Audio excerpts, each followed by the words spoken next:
ஈவு மகா பெரிய கிருபை. அதை பயன்படுத்தி பணம் சம்பாதிக்கலாம், லக்ஸரியஸாக வாழலாம் அப்படின்னு நினைக்காங்க.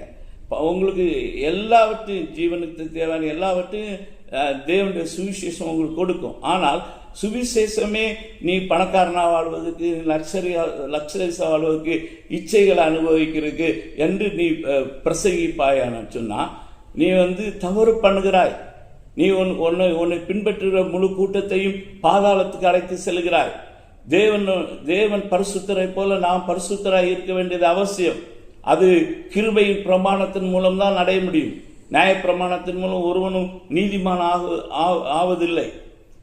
அது பாவத்தை குறித்த அறிவை தான் மனுஷனுக்கு கொடுத்தது. ஆகையினால நியாய பிரமாணத்தை பின்பற்றினோம். அதனால தான் அவங்க நம்ம இல்லாமல் பூர்ணராகவில்லை. இந்த இயேசு கிறிஸ்து பள்ளி நம்ம எல்லாரையும் பூர்ணப்படுத்துகிறது.